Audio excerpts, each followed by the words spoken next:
Hi everybody, love you guys. Thanks for stopping by. I want to say thanks to new subscribers Fuang D and Rebecca Brewer. So glad that you're here with us. Today's video I'm going to be working more on my envelope journal to make it look vintage. This is the 5th video in the series that surprisingly took place. So yeah, the first page I'm going to work on is blank, and I just thought I'd take some of my printed lace paper, just put it on the printer and printed it out. So it made a nice little background. And I did a lot of skipping because this video took, it was like an hour and a half. So I really had to zip on through some parts. You know, you don't need to see me cutting and gluing and ripping double-sided tape off the backs of pages. So I did cut out a bunch of stuff like that, and it is on quadruple speed because it took a long time. Anyway, I have lots of fun stuff in here that I'm doing today. So if you have any questions, write them down below, and I'll pop in and out here and there just to give comments and such. So, all right, enjoy.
Here's a question for you.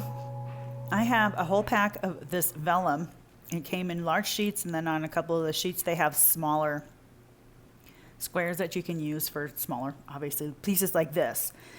I don't really know the best way to use vellum like this. It's really pretty. It's printed out, but you can't write on it real well. And so if you've got ideas for how you've used vellum in your junk journals, I would really love to know that. So go ahead and put that down below and help a gal out. I'd appreciate it.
two pockets in one.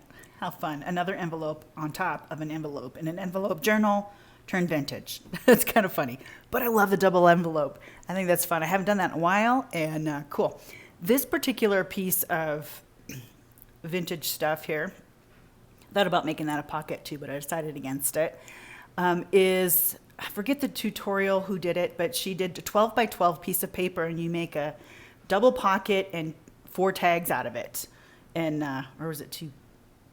I think it might have been 2 pieces of 12 by 12 paper. But yeah, it turned out really cute, and I made 2 of them, and this one just happened, I forgot about it, and I just found it and put it on here. I thought, what a great way to use this blue page and not have to cover up everything, you know, because I kind of like the border. And also these words, I brought up these words that I haven't used in a long time too. It's a nice thing about these journals too. You can bring out your seldom used supplies, or supplies you've used but set aside because, you know, it was like 4 albums ago or 4 projects ago, and it's like you don't want to redo it the next project. You don't want to use everything all at once. So that's what kind of some of the stuff that I'm using is about, like that double pocket envelope, or yeah, not the envelope, but the cardstock pocket. And this particular piece of paper was in a really cool paper pack, but again, I set it aside because I used it quite a bit in projects before. So this is kind of one of those things that you can do that with. So you have enough pages to pull out some of the old stuff that you haven't used in a while, and just have fun again with it, revive it, so to speak.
page here, I'm happy to say that we're coming to a close on this book. Had a lot of good times doing this, but I had this collage piece that was just sitting somewhere and dug it out, and this would make a great writing board for the rest of the album because there are bumps in it. I keep calling it an album. It's not an album. I guess if you wanted to put pictures in it, you could, but that's not the point. That's going to be a great thing to use to keep pages so you can write on it so it's not so bumpy. And I do a few more little add-ons here and there, and it's becoming something really pretty. I am happy with it. So I hope you guys are having fun watching this and getting some ideas for yourself.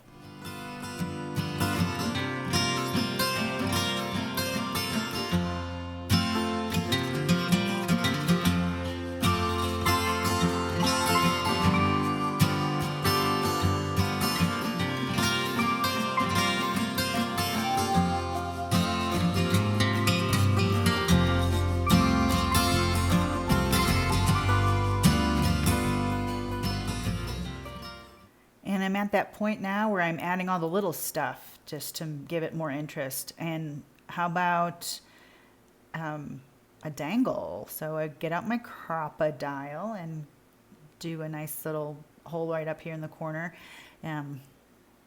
It's not a real sturdy corner, but I think it'll be okay because what I'm putting on it is practically weightless. And it's a dangle that I made. Some fiber strips that I put around a pencil and I tied together, and lo and behold, I got a dangle. It's really soft and fun to touch kind of thing. Very tactile. And here's another one, a little boho bead kind of thing that I made at once upon a time. Had a few of those laying around, so let's put one on here. And it's kind of vintage, so I put it on a safety pin and just stuck it on some fabric. And just another piece of fun to have on the edge of these book pages.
also I put a little washi tape on the bottom there just to reinforce that edge.